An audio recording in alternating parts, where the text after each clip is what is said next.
on to, as I say, the present. Which of this rabble that makes up the Tottenham Hotspur squad gets the second chance under our new manager? And you can be as horrible to Eric Dyer as you like. I know you've just spoken, Brains, but unless Brian, you've got something pressing. I'll let Brains start, but you have to say you've got to rearrange that title. It's not who gets a second chance; it's who gets a 15th chance. That just so happens to be under Ange. So we start from scratch and wipe the slate clean. Get the chance. That's right. Absolutely, Brains. You can kick us off. Yeah, I think it's quite easy decisions when you come in with a system, and I think what people have to understand about a 4-3-3 or like an attacking, possession-based system is that it is rigid in what he requires from the players, and the attacking lines and lanes are rigid, but there is also flexibility in how it can be played. Like I've been a 10 and a 9 in a club and literally been mid-game being told to move into the 10 while your left winger becomes a false 9 and because you're bringing on a wing back and he's going to be a flying wing back. So then everything changes, but you still are essentially playing a 4-3-3. Then all of a sudden it kind of resembles a wing back system, but it's not really because the other side is inverted. So there's so many different things that you can do with a 4-3-3 system. At times it doesn't even look like a 4-3-3, So I think, but in that, because I think I've seen a couple of people doing, strategy things of here's how Celtic played, here's how can Spurs play like that. It doesn't work. It really doesn't work. Like, because obviously the attack is a personnel based thing. You're going to make, if you got Harry Kane, you're going to figure out the system. Harry might be able to drop into like a higher 8 that he plays the 2 8s. Harry might be able to drop into one of the 10s being that. It just requires a little more work from Harry, but actually less space that he has to do pressing in. So it might actually fit him. So there is things where some of the best players in this squad will actually thrive. I think because Ange is about recover the ball when you lose it. If you lose the ball, you have like 30 seconds to recover the ball. That's like a gamely drill. There's been a few Celtic players. I know the Open Goal boys have talked about it with Celtic players on their podcast, and they say like these drills are insane, but it requires physical strength. Is one of the hardest things. Cal McGregor's talked about it in person, about how much upper body strength he had to put on. Obviously, Cal McGregor was a really good player anyway in his like really good defensive mid rolls, but he became an aggressive player who would win the ball on the halfway line, turn and then put a player through. He was never that guy before for Scotland. So these things change, but it all comes from a physicality. So players like Brian Gill, I'm sorry, gone. Just gone. I know like it's hard to hear that, but gone. He will not have if for an Ange system, you can't get pushed off the ball. You can't fall to the ground lightly. Gonzo. Players doesn't that apply to pretty much every single Spurs player these days? That as soon as they come under any pressure, they fall over. It's like an earthquake. It's like an earthquake. If I could just think, it's like an earthquake at Madame Tussauds, right? They're either standing rock still or falling over. I think so. Who gets the 908 billionth chance to make it good at Spurs under Ange Postecoglou? Yeah, see, that's the thing. I think certain players have got to stop their easily rolled off the ball and falling malarkey. If you lose the ball, you have to win the ball back. But I think players like Son that can get trained in. They're actually players who adapt really well to hardcore training and father figure like bashing. So I think that could work with them. I think Kulu is someone who could maybe adapt to that. But I think Porro is someone who actually could then maybe take Kulu's place if Kulu doesn't want to work that hard. Dribbling is good for the winger if he's getting to the line to pass back, which actually is one of Kulu's strengths. So I think Kulu could work. But it's in the kind of like when you're in that line of 3 and then it becomes a 5, everyone is actually like really aggressive. And it's supposed to like freak the team out. It's supposed to go like, rush, make a mistake on the ball. So then the defensive mids or then the back recover high on the halfway line. So I think you lose Reguilon, Tanganga, Rode and Dyer, Sanchez, Lo Celso. I think you lose people. Lo Celso thinks he's better than he is. He's probably not going to want to work like that. So I think you lose him. I don't think Ndombele gets any more chances under Ange. I know like the club might like that, but I don't think he gets any chances under Ange. I just don't. Two training sessions and he'll be absolutely gone. You know. Brian. Yeah, so you know what? I've been thinking about this a while, and I've been trying to think about this rationally and dealing with. You got to remember, we've got, like I said at the beginning, he's got so much work to do. Not everyone's going out in this window. There'll be a lot of outgoings, but not everyone's going. So we've got to think about this. So I've started looking at people, and I look at people like Joe Rodon. You look at our defence that definitely need open heart surgery, and I don't think Joe Rodon should be a starter. Mm-hmm. But what we do know about Ange Postecoglou is he does coach players and makes them better. He does do that. And you got to remember, just before Jose Mourinho left, Joe Rodon at one point was our best central defender. Yeah. He was the one. Not saying he could do that consistently. He's now gone out on loan to Rennes. He's come back. So he's one that I think deserves a second chance. Listen, we brought him in. We all know we wanted Skriniar, and we ended up with him thanks to Hitchin and of course the man up top. So I think he could be someone backup wise. You got to remember, there's no European football as well, so he could be Carabao Cup, FA Cup. He could get his game time and then be there should we get an injury. I think Jed Spence, like Brains was alluding to, and I said to Ben and Simeon, I actually think that Porro has shown me a hell of a lot more going forward than he's done. He looks horrendous defending, horrendous. Now it's a case of whether Postecoglou can coach him into a better defender, or he goes, do you know what, my two up top are going to be Kulu and Porro on the right, and my back two are going to be Emerson and Spence to begin with. Like I said, we've got to remember he makes players better. Mm-hmm. So I'm looking at those two as two that could get a chance. The big talk is Ndombele. Listen, if he can, I don't have any patience in this man at all. After what he did walking off at halftime, the way he did against Morecambe or whoever it was, unforgivable for me. Unforgivable for me.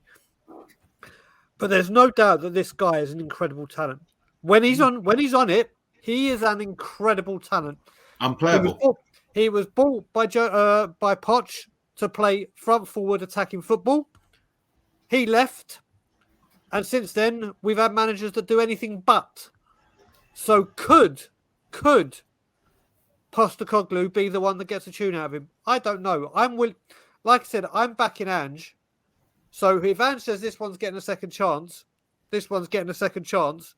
Mm-hmm. Apart from when it comes to people like Dyer, Harry Winks. Mm-hmm. These are players, whether you're going to give them a chance, you just need them gone. They've been here for 9 years. There's obviously a problem here. There's obviously attitude and click that they have, and this all happens. So your time is up. Your time is up. But if people like Brains mentioned Brian Hill, for me, if Brian Hill is to stay and get a second chance, but he wants him out on loan, send him to a Premiership team or a Championship team where he's getting English minutes and learning properly the English game. Not, I'll go off to Spain and be comfortable and just do what you were doing out there. You're going to stay in the English league. Or even if there's an understanding with Celtic, go to Celtic. Go to Celtic and play real football in this country or within this within Europe, within England and Scotland, and play some serious football. A swap for Jota. How about that? A swap for Jota. I'd take that all day long. There you go. Even if it's used as part of a transfer make weight. Definitely. This is, you got to look at it. And Brains brings up a great thing there. There's obviously going to be a manager always looks to bring some players with him. Maybe that is a way to save on some money. Let's just say it was Jota and it was XYZ amount. Okay, we'll give you this and Brian Hill on loan for the season to soften the blow of losing a player. We've got to start looking at things like that. But I'm willing to give out whoever Ange says. But like we said, this ain't the second chance. This is the 985th chance. Mm-hmm. But we'll have to see. But the main two, like I said, Rodon and Jed Spence. You're on mute. Hello? Yeah. Where's you're on mute? You're on mute. Sound of Danny thinking. Hello. There you So go. we come to another question. Am I coming through loud and clear? Now you are. I was told I have the voice to host, and I can't even take my mic off mute. I didn't see you got the brain. Yeah, I might have the voice, I don't have the brain. Exactly, the brains is sat there. So, question: we're going to sort of swing back a little bit with the fans being behind Postecoglou or not. Let's say we start the new season come August, and the lineup for our first game of the season includes, I don't know, Eric Dyer or Harry Winks. Yeah, mate. How long will the fans? I don't think they will. Passive, let's say. I don't think they will. I think I wouldn't be surprised. I'd like to think that there'd be more Levy out chance than there would be discretion against the dissatisfaction against Ange, right, playing the play. Because we've heard all these rumours like so far that they're willing to get rid of Harry Winks, Lo Celso. If an offer comes in for Ben Davis, Dyer, they want to get rid of. But in all this kind of players, but what really annoys me the most is the fact that you always hear these reporters always say, "Oh, they'll be willing to let them go," right? But the caveat is that they never ever say it, but is the fact that Daniel Levy overprices these players. So essentially, he's the one that forces them to stay because he doesn't want to let them go for a cut price, essentially, right? So if anyone's going to blame anyone for if we're still seeing Harry Winks or someone like that in the squad and starting, I mean, Eric Dyer and Ben Davies, you can understand it, even though we know we need them gone, right? Because we've got so much to do and we don't know how quickly they're going to work to get in the players, right? But I'd be more worried if by the end of the transfer window and we see that and those players are still there, right? Because it just goes to show for me is that if a player, like it's like that typical example, like even was it last summer, right?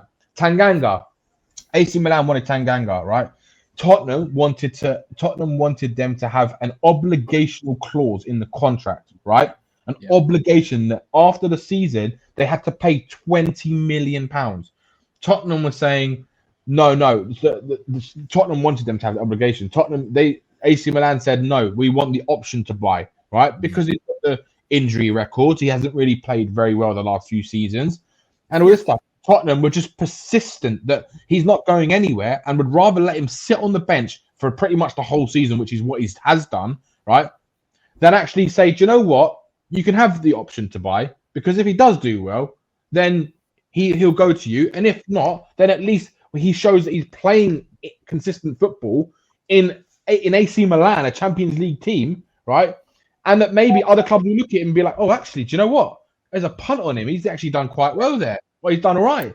But no, Daniel Levy was so set on making sure that he demanded that the club would have the money no matter what happened of how bad he was. That is the problem, right? Because we can't do this for Harry Winks and all these type of players. Get rid of them for free if you have to. I know they won't, but if it was me, 2 million, get rid of Winks. Gone. Lo Celso, 5 million, gone. Just get them all out. Dyer, £2 million. Offer. What they should do is they should be telling the agents of those players, saying, find new club now when you're out the club. That's what they should be saying. No, they shouldn't be saying, oh, if an offer comes in. What's that shit about? Honestly, what is that about? Right? We're trying to. We heard Matt Law yesterday, right? And it was a good show from what he was discussing. But some of the things it shows how damning it is what Levy's done to ruin this club in the way he's done over the last few years. And it just pisses you off so much, the fact that we actually could be potentially sitting in the same position and not much has changed in the start of the season happens purely because Daniel Levy is Daniel Levy. So again, it's the biggest question, right? Look, I just pray that the fans don't blame the manager like they have done with every single manager that's come to this club under Enoch's tenure. Because if they do, we know what's going to happen. Daniel Levy will get a bit scared. He'll listen to the fans. We get into a bad run. Ange loses loads of games, and then they sack him without even giving him a chance. And then once that happens, honestly, I'm checking out. I'm checking out Spurs until they're gone. I'm just going to try and get that absolute bold. See you next Tuesday at the club.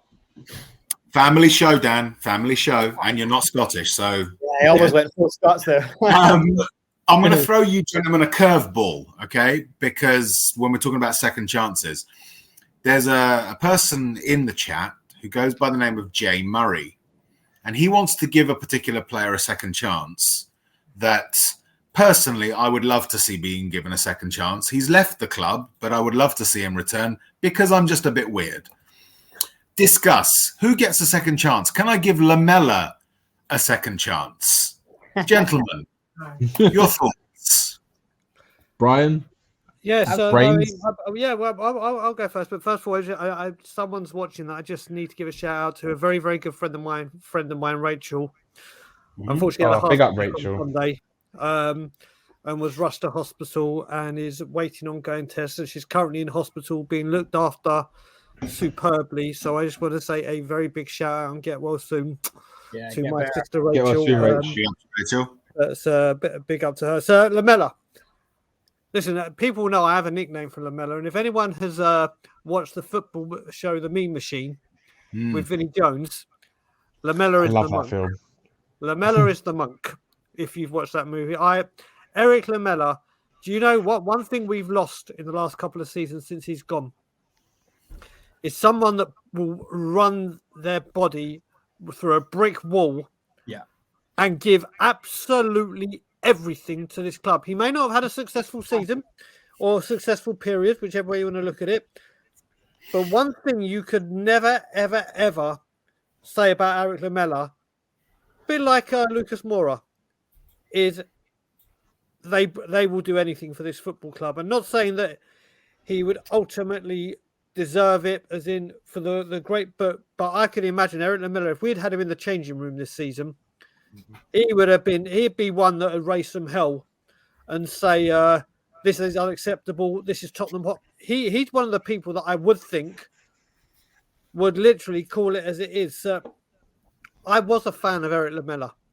Don't get me wrong. And I think when we got rid of him for money and Brian Hill, sorry, the money and him for Brian Hill, I think that was a bit, I think we obviously sent it up. We obviously sent Brian Hill back on loan to help them two combine to win a European tournament.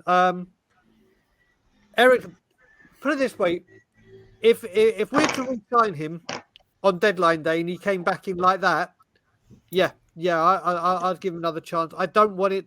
I don't see him being like, right, let's go bring Eric Lamela back as a priority. But if we scattered a few players in that we needed, and then announced Eric Lamela was coming back, let's put it this way, I wouldn't be disappointed. But only if we did it after we got our main targets. Yeah. Excellent. Danny? Do you want to... Well, for me, I mean, I still wouldn't take him being back. 100% serious here, guys. Yeah, bear in mind. We're just having a little bit of a laugh. I wouldn't take Eric Lamela back whatsoever, because if you look at what he did over, was it 8 years at Spurs? I think he got less than like 20 goals. 7 goals, something stupid like that. It was like 17 goals in 8 years. I mean, that's like a goal a year nearly, 2 goals every year. I mean, it's ridiculous. The first thing is his injury record when he was at Spurs with our medical team was just atrocious. He spent most of the time in the injury room. Now, as much as this is the problem, right? I'm gonna go against you, Brian, on this, right? I get sick and tired of when I hear the fans go back to this sentimentality of players, right? Because they work hard, or they gave everything for a club. I'm sorry, but these players are not good enough to wear the Tottenham badge. I don't care. That's why I said it at the end of the window, if we'd got our main targets in, not let's make Brian, sign him. I would like this season. I'm not going to lie. I would have liked to have had Lamela in the squad. I think he would have been a good option, right? But in terms of actually wanting to bring him back to the club, no way. Because people like Eric Lamela, Lucas Moura, these type of players, they have got a lot of ability, but they're just so inconsistent, so regularly, more so than not. They're the type of players, right? Like kind of like you. I would say I put Richarlison in that category, right? Where they have moments of magic, right? Moments, right? And these moments are incredibly rare. Like they don't happen often. It's like once every 10 games, and then after that, they just don't do anything, right? Like Lamela, he was obviously always used to try and work hard, press, but when you actually look at his overall performances per season, it wasn't good. He had one good season, I think, at Spurs, like one really good season, one or two good decent seasons. Other than that, it was just atrocious. And we need to like move away from old players like this, and we need to bring in new blood, right? Youngsters who want to fight for the badge and fight for the cause and the manager. That's what we need. Not brains. Not Can I get a non-serious answer from you, please? Because it was just a joke. Brian was serious. I was serious. Mate, listen. I know. I want a non-serious answer. I would like to take Eric Lamela's physicality, spirit, and CUNTINESS and put it into Brian Hill, and then we got a player, you know? Yeah. That's what I'm talking about. Because otherwise we have to go with Eremenko's suggestion of get the two Dons, Vlad Kirikesh and Fazio back in. Because and then you know that the world has ended when that sort of thing happens. Right.